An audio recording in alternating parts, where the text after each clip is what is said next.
Assalamualaikum warahmatullahi wabarakatuh. Nah, kembali lagi kita akan membahas soal KSM Matematika 2019 tingkat kabupaten dan kota untuk MI ya. Nomor 8. Ustadz Hadi membagikan bingkisan pada santri di kelasnya. Jika Ustadz Hadi memberikan 7 bingkisan kepada setiap santri, maka beliau memiliki sisa 15 bingkisan. Nah, jika Ustadz Hadi memberikan 8 bingkisan kepada setiap santri, maka banyak bingkisan yang harus dibagikan kurang 25 bingkisan. Nah, pertanyaannya, banyak bingkisan Ustadz Hadi adalah, jadi bingkisan Ustadz Hadi belum kita ketahui dan banyak santri Ustadz Hadi kita belum ketahui. Nah, kalau ada soal seperti ini, kita misalkan dulu banyak santri dengan A, banyak bingkisan dengan B ya.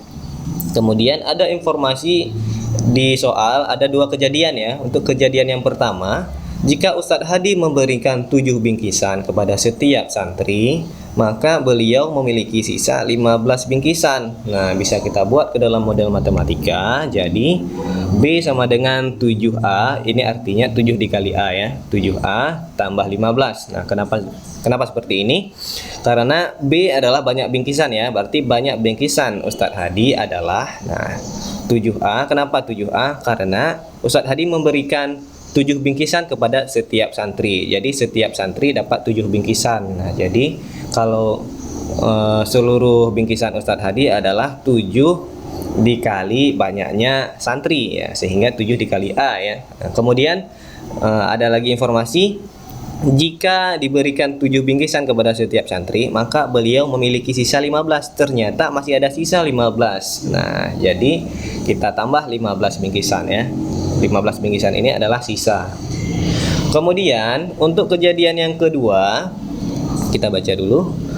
Nah, jika Ustadz Hadi memberikan 8 bingkisan kepada setiap santri, maka banyak bingkisan yang harus dibagikan kurang 25 bingkisan ya. Jadi B sama dengan 8A kurang 25. Nah, banyak bingkisan Ustadz Hadi adalah 8 dikali A, karena setiap santri diberikan 8 bingkisan ya. Jadi 8 dikali banyak santri, rupanya ketika dibagikan 8 bingkisan untuk setiap santri, rupanya kurang 25 bingkisan. Nah, jadi kita tulis kurang 25 bingkisan ya. Nah, jadi kita dapat menuliskan seperti ini. Nah, jadi kan banyak bingkisan di kejadian yang pertama itu sama juga dengan banyak bingkisan di kejadian yang kedua. Ya, jadi bisa kita tulis B untuk kejadian yang pertama sama dengan B untuk kejadian yang kedua. Nah, B yang pertama sama dengan apa? Sama dengan 7A tambah 15 ya. 7A tambah 15. Kemudian B yang kedua adalah 8A dikurang 25. Nah, kalau sudah seperti ini, tinggal kita satukan yang sama. Nah, yang sama yang mana? Yang ada. Kalau yang ada A kita satukan dengan yang ada A. Yang tidak ada A kita satukan dengan yang tidak ada A. Ya. Jadi caranya tinggal kita pindah-pindah saja. Nah, jadi 7A, ini kan sebenarnya ada positif nih, ada positif. Jadi kita pindahkan ke ruas kanan jadi negatif 7A, berubah tanda ya. Nah, ini cara cepatnya. Untuk konsepnya sebenarnya bukan seperti ini, tapi untuk cara cepat boleh ya. Kemudian min 25 ya, min 25 kita bawa ke sebelah kiri biar dia tergabung dengan 15 ya, sama-sama yang tidak memiliki A. Jadi negatif 25 kita bawa ke sebelah kiri, jadi berubah tandanya jadi positif ya, positif 25. Oke, kalau sudah seperti ini tinggal kita jumlahkan saja. 15 tambah 25 40. 8A dikurang 7A adalah A ya. Ini kalau masih bingung, saya misalkan saja 8 apel kita kurangkan dengan 7 apel, maka bersisa 1 apel. Satunya tidak perlu ditulis. Jadi kita sudah dapatkan A sama dengan 40. A itu adalah banyak santri. Jadi banyak santri adalah 40. Nah, tapi yang ditanyakan adalah banyak bingkisan ya. Berarti yang ditanya adalah B. Nah, kita sudah dapatkan A. Jadi A ini kita masukkan ke kejadian 1 boleh, kejadian 2 juga boleh, terserah kita. Tapi kalau saya di sini masukkan ke yang A saja. Jadi Oh, saya masukkan ke kejadian satu saja maksudnya. B sama dengan 7A ditambah 15. Nah, jadi bisa kita masukkan saja A sama dengan 40. Nah, A kan kita sudah dapatkan 40. Jadi 7 dikali A, bisa kita tulis 7 dikali 40 ditambah 15. Nah, 7 dikali 40 adalah 280 ditambah 15. Nah, kita tambah sehingga hasilnya B sama dengan 295. Jadi jawabannya adalah B. Banyak bingkisan Ustadz Hadi adalah 295. Kita lanjut ke soal nomor 9. Nah, ada 4 kitab dalam lemari Usman. Keempat kitab tersebut adalah kitab Aqidatul Awam, kitab Amsilah At-Tahrifiyah, kitab Ajurumiyah, dan kitab Safinatun Najah. Usman menyusun kitab tersebut dengan urutan mendatar dari kiri ke kanan. Nah, banyak semua kemungkinan urutan yang dapat disusun Usman dengan syarat kitab Safinatun Najah tidak berdampingan langsung dengan kitab Aqidatul Awam. Nah, jadi cara penyusunan yang diminta itu ada syaratnya. Syaratnya adalah kitab Safinatun Najah tidak boleh berdampingan langsung dengan kitab Aqidatul Awam. Nah, jadi kalau ada soal seperti ini, kita cari dulu kemungkinan keseluruhannya, kemungkinan yang dapat disusun dari 4 kitab tersebut, ya. Nah, jadi kita buat 4 kotak. Kenapa 4 kotak? Karena ada 4 buku, ya. Nah, ada 4 kitab. Jadi cara pengisiannya untuk yang pertama, nah dari 4 kitab kita letakkan 1 kitab di sini. Nah, jadi ada 4 kandidat, ya, 4 kandidat untuk diletakkan di kotak yang pertama. Jadi ada 4 kandidat. Nah, kemudian ketika satu kitab sudah diletakkan di sini, maka kandidatnya berkurang 1, ya. Nah, sudah diletakkan 1 dari 4.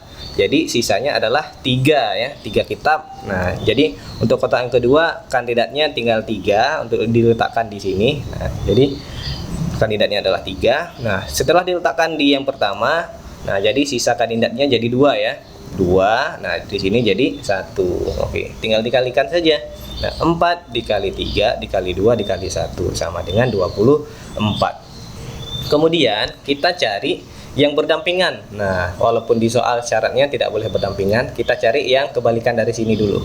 Kita cari yang berdampingan. Nah, susunan kitab Safinatun dan Aqidah yang berdampingan. Nah, jadi kenapa di sini ada 2 kotak? Nah, jadi ada penjelasannya. Sebentar, ya. Nah, oke. Nah, jadi misalkan ada 4 kitab, ya. 4 kitab. Jadi kita anggap 2 kitab ini adalah kitab Safinatun dan kitab Aqidah. Nah, jadi kalau dia berdampingan kita ikat dia berdua dulu. Jadi sehingga ini ada 2 kitab ini kita anggap jadi 1 aja, jadi 1 kesatuan. Nah, biar dia selalu berdampingan. Nah, sehingga yang terjadi adalah 3 posisi, ya. Nah, ini kita anggap 1. Jadi 1, 2, 3, ya. Jadi bisa kita lihat di sini jadinya 3 posisi, ya. Nah, posisi yang pertama dia ada 2 kitab sebenarnya, cuman yang kita satukan biar dia berdampingan, ya. Jadi tinggal 3. Nah, jadi dari 3 kandidat kita letakkan 1 di sini. Nah, oke. 3 kandidat. Kemudian sudah kita letakkan 1 dari 3 kandidat, sisa 2, ya. Nah, kemudian tinggal sisa 1. Oke. Nah, kemudian kita kalikan dengan 2. Kenapa kita kalikan dengan 2? Nah, kejadian seperti ini ada 2 kemungkinan. Nah, 1 yang pertama ini adalah kitab Safinatun, yang kedua adalah kitab Aqidah, atau kebalikannya, duluan kitab Aqidah baru kitab Safinatun. Nah, maka ada 2 kemungkinan, ya. Makanya dikalikan dengan 2. Nah, jadi kita kalikan dengan 2. Sehingga bisa kita kalikan terus ini. 2 dikali 3 dikali 2 dikali 1 sama dengan 12. Nah, jadi semua cara sudah kita dapatkan, ada 24 cara.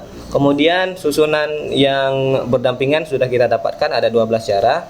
Yang tidak berdampingan tinggal kita kurang saja. Nah, susunan kitab dengan syarat tersebut yaitu kitab Safinatun Najah tidak berdampingan langsung dengan kitab Aqidatul Awam adalah Nah, keseluruhan kita kurang dengan yang berdampingan ya. Jadi 24 dikurang 12 sama dengan 12. Jadi jawabannya adalah ada 12 cara. Nomor 10. Nah, gambar berikut menunjukkan persegi panjang KLMN dan ruas garis X sejajar dengan ruas garis KL dan ruas garis MN. Nah, titik A dan B terletak pada ruas garis X dalam persegi panjang KLMN. Nah, total luas daerah KLB dan MNA adalah 30 cm². Nah, luas daerah persegi panjang KLMN adalah, berarti kita dimintakan cari luas daerah persegi panjang KLMN ini. Nah, jadi kalau persegi panjang, dia jarak KL, jarak garis KL itu sama dengan garis yang di hadapannya. Garis yang mana? Garis yang MN ini. Nah, berarti KL sama dengan MN ya. Berarti kita tulis dulu KL sama dengan MN. Kemudian diketahui di soal bahwa total luas daerah KLB dan MNA adalah 30 cm². Berarti kita buat, nah, luas KLB ditambah luas MNA sama dengan 30 cm². Nah, kita lihat KLB rupanya berbentuk segitiga ya. Nah, MNA juga berbentuk segitiga. Nah, luas KLB berarti luas segitiga KLB. Nah, rumus luas segitiga itu adalah setengah alas dikali tinggi. Makanya kita gantikan dengan ini dia. Nah, setengah alas dikali tinggi. Untuk KLB alasnya adalah KL ya. KL. Kemudian untuk tinggi KLB itu adalah, nah, T1. Kita buat aja T1 seperti ini. Nah, kalau untuk MNA, nah, sama juga nih berbentuk segitiga, cuman alasnya terbalik ya. Alasnya di atas dia nih. Alasnya di atas. Nah, alasnya MN. Nah, setengah dikali alas berarti setengah kali MN dikali tinggi. Nah, tingginya adalah T2. Nah, oke. Nah, kemudian, nah, KL sama dengan MN kan? KL sama dengan MN. Jadi MN ini kita ganti dengan KL. Nah, ya. Kemudian ini kan sudah ada setengah KL dikali T1 ditambah setengah KL dikali T2. Sama-sama ada setengah KL ya. Sama-sama ada setengah KL, berarti bisa kita keluarkan setengah KL-nya.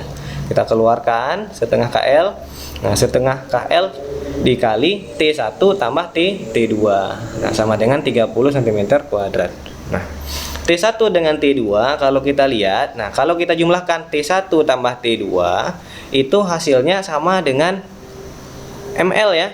Nah, sama dengan ML atau sama juga dengan NK atau KN. Nah, tapi kita ambil ML saja. Nah, biar terbentuk nanti KLMN ya. Oke.